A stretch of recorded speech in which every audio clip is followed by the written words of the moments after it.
President Bola Tinubu appoints board of the Nigerian Consumer Credit Corporation, Credico. JAMS uncover 3,000 fake graduates, says an embarrassment to the country. President Joe Biden says he is not living as pressure to drop out grows. And in sports, former Super Eagle coach Finidi George appointed head coach of Port Harcourt club Rivers United. And on entertainment, socialite Shatta Bundle begs EFCC after spraying Naira at an event. This is the MLC TV Global News, reaching you live from the city of Lokoja, the confluent state of Nigeria. I am Abiodun Sadiq.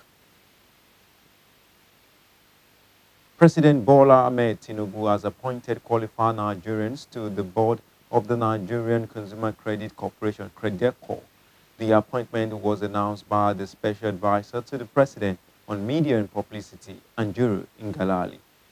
According to Ngalali, the appointment was to further expedite the process of expanding consumer credit access to Nigerians.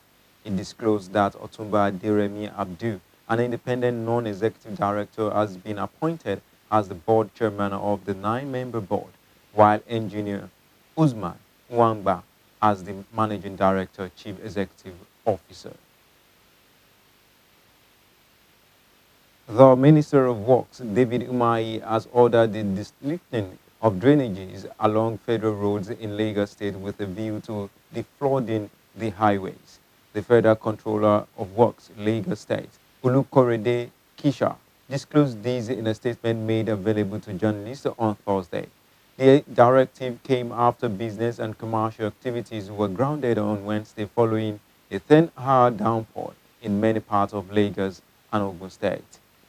The resulting flooding brought down a 2-story building in the Mushin area of Lagos, grounded vehicular movement on the roads, and overwhelmed thousands of residents while pupils could not attend schools in parts of the state. Flooded areas such as Yanoworo, Agege, Ijegun Sheri Oshun, Bagada, and Lagos Island in Lagos State observed that roads and houses were flooded as a result of long hours of downpour. Kogi State Commissioner for Water Resources, Engineer Yahya MD Faruk, has assured the auctioneer that handled the sales of the unserviceable items of the water board in Dekina local government area that he will hasten the due diligence on the process of the auction. The commissioner noted that the due diligence becomes necessary to erase doubt and ensure safety of the auctioneer with the host community during evacuation of the equipment.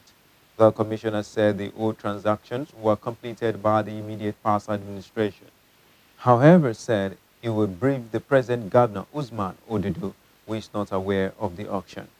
While assuring the auctioneer of prompt action on the matter, he urged for restraints as the continued use of uncouth language against him will only worsen their business relationship.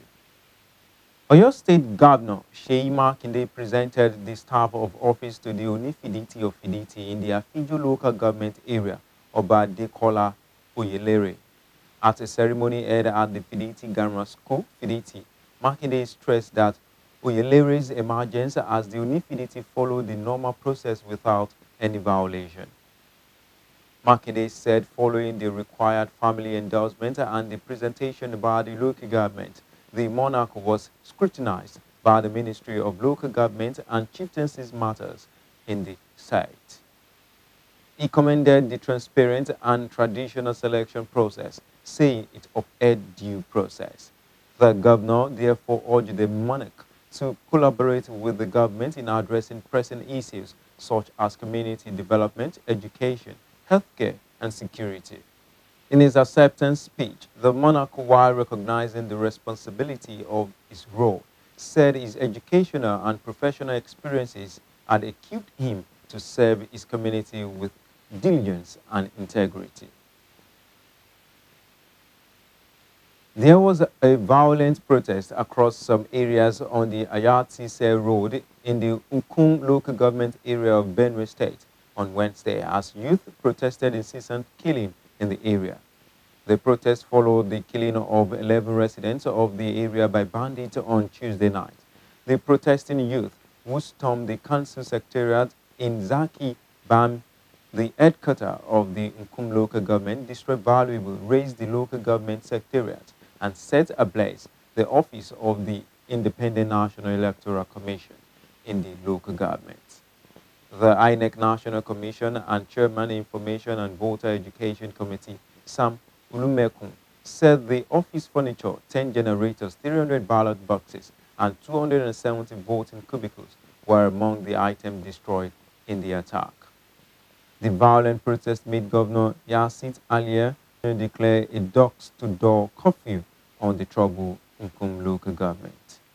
And on politics, the Federal High Court in Abuja has declared as invalid the People's Democratic Party's primary election that produced Asu Igadalu as its governorship candidate. The primary election conducted on February 22 this year was voided on the ground that 378 delegates who were supposed to vote at the primary election were unlawfully excluded by PDP. He was officially recognized as the victor by the chief returning officer of the Edo PDP gubernatorial primaries and Zamfara State's governor, Dauda Lawal. Justice Yang Ndem invalidated the primary election while delivering judgment in a suit instituted by the aggrieved delegates. The suit was instituted by Kevlin Muhammad on behalf of the excluding delegates. Justice Eko held that both the provisions of the Electoral Act 2022 and the PDP guidelines were grossly violated in the conduct of the primary election at the Samuel Ogbemudia Stadium in Benin. We go on a short break now. We'll be right back.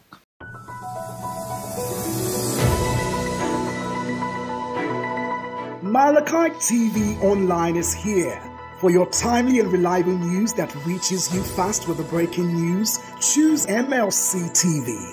Get human interest stories right here on MLC TV with entertainment, sports, business, culture, tourism, and fashion news stories all featured on MLC TV. Not forgetting political and current affairs news, state and federal government and people's matters will be discussed regularly on MLC TV. MLC TV, your one-stop online destination for unbiased, accurate news, entrepreneur ideas, and youth matters to the rest of the world. MLC TV, reaching everywhere, informing everyone.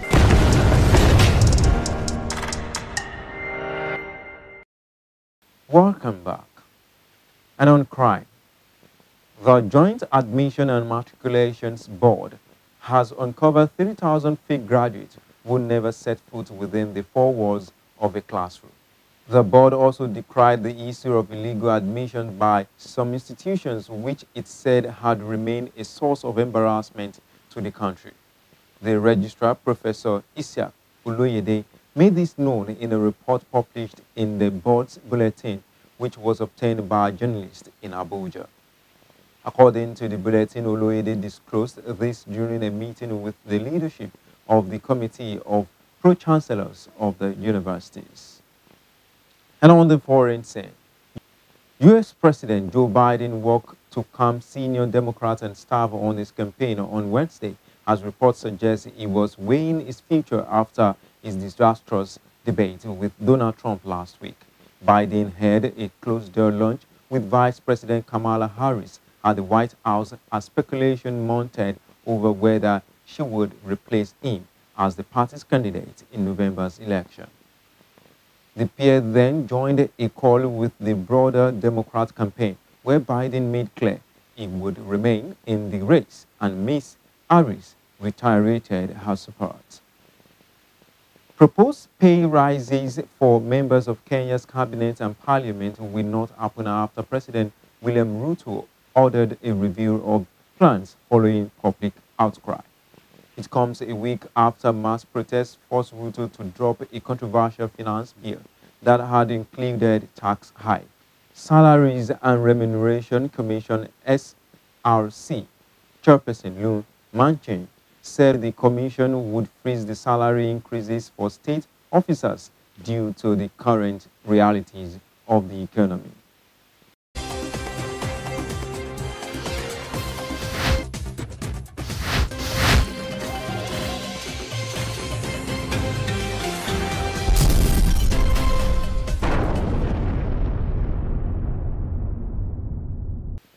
And on sports, former Super Eagle coach Finidi George says he is looking forward to making an impact in his hometown of Port Harcourt and his boyhood club, Rivers United, after being announced as the club new coach.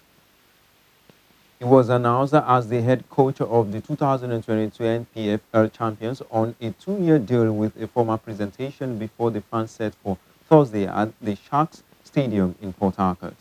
The 53-year-old is making a return to the dugout barely 3 weeks after resigning as the head coach of the Super Eagles, having managed only 2 games. After Rivers United, he takes over the leadership from the head coach Evans Again, who guided the club until the end of last season after the dismissal of the long-serving Stanley Aguma.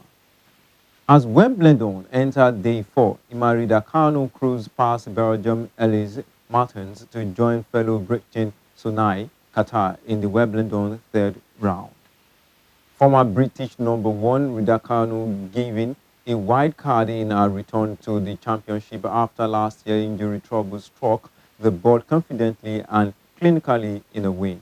Raducanu's impressive victory came a couple of hours after 22-year-old qualifier Qatar produced the biggest winner of her career to beat France Clara Burel in 3 sets.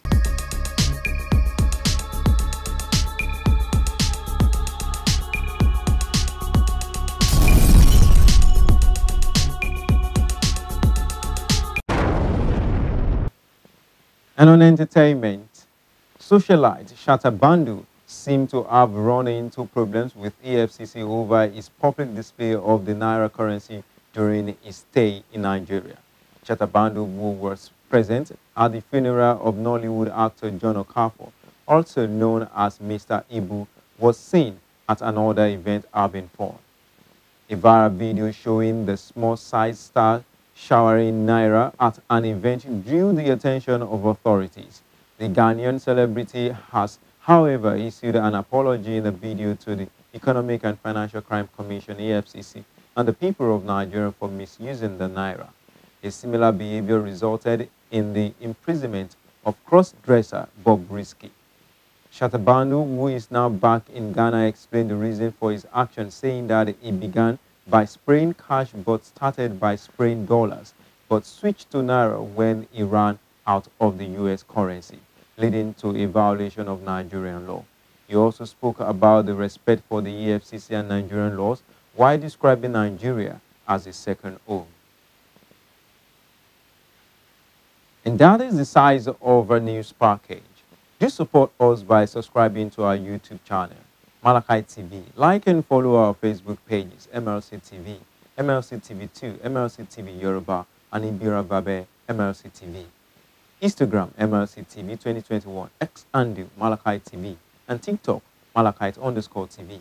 For your event coverage, appearance on any of our programs, contributions, comments, advert placement, or sponsorship, please call or send SMS to any of our numbers displayed on your screen.